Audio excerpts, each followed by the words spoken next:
Get to the truth about, well, why? Why? Why is this guy doing it? Well, he's just a scholar, right? He's a scholar. He's got a passion for this. That's what he'll have you believe. When you dig down, people will say, no, no, no, it's because of his faith. No, it's not about that. So that leaves, he wants fame, he wants money, or he wants power. To find out why he's doing this, you have to begin to uncover the many falsehoods surrounding this book and the author. Let's start with the first dishonest claim. He's a religious scholar and a historian. In fact, I'm quoting him, he has a PhD in the history of religions. That's how everyone is identifying him, because that's how he identifies himself. In fact, he gets a little snotty about it.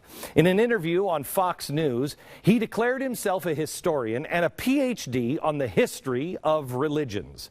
Well, let's look at this and see how the facts compare. Can you please play the history of religions, or we have that coming up later? Because I know he has 4 degrees.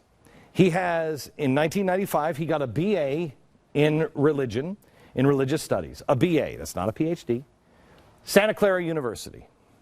1999, Masters in World Religions from Harvard. Okay. Good. Not a PhD. In 2002, a Master's in Fine Arts in Fiction. Interesting. In the University of Iowa.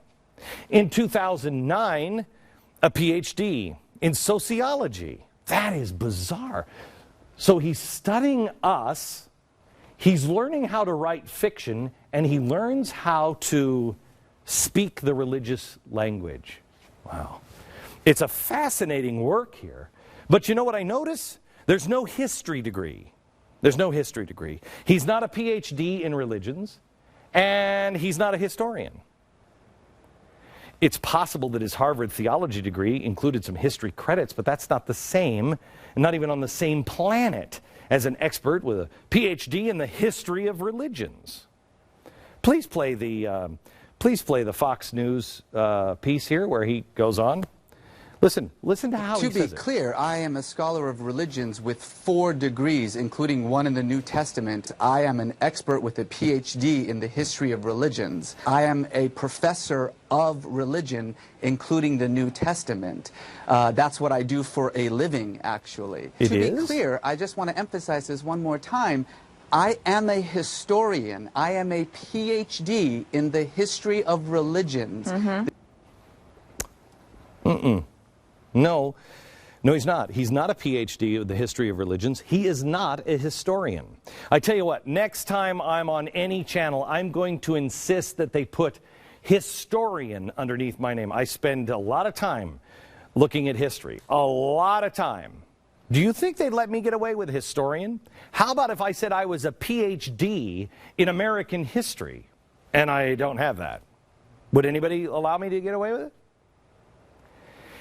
A cursory glance at his book reveals serious flaws in both fact and logic.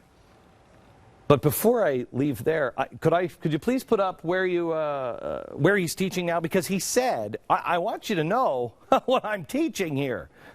This is what I do. I'm a professor of history specializing in the Gospels. No, actually, he's at UC Riverside, and he's in the Department of Creative Writing. Really? He also is, he's at the University of Southern California in public diplomacy, which is an interesting place for him to be. He's also a contributor for the Daily Beast. But my favorite is the last one. We put this up. He's a sometimes professor. Sometimes professor. And Tiffany, if you can please find that for me. He's a sometimes professor, and what he's doing is he's teaching people something fantastic. He's teaching people Middle Eastern revolution. That's what he's a professor of. Revolution through, go ahead, here it is. Revolution on the art of protest in the Middle East, examining protest literature, film, art, and music. There it is. Drew University. That's not the same. Is it? Now, his education started as most education does. He was a Christian before going into college, and colleges are doing a great job churning people out that are not Christians anymore. It's there that his professors started teaching him. Became very angry. I became very resentful. I turned away from Christianity. I began to really reject the concept of Christ. Interesting. So it's not surprising to me that the elitist, godless professors sway him away from Jesus, but that's his starting point. Anger, resentment, rejection. But he stays in school. He gets his several degrees. For a religious expert, he doesn't seem to have a grasp on even the most basic facts, but he's busy teaching revolution in the Middle East. So, now, Aslan was deflecting the NPR question of his own religious views, but he also blatantly lied about the point in the Gospels. Go back to the NPR piece here where he made this claim in the interview. Watch this. I do not believe that Jesus is God, nor do I believe that he ever thought that he was God, or that he ever said that he was God. Okay. Got a problem with this one, because Jesus made it very clear that he was. He was either God, the Son of God, or the Messiah. He's in the God circle there.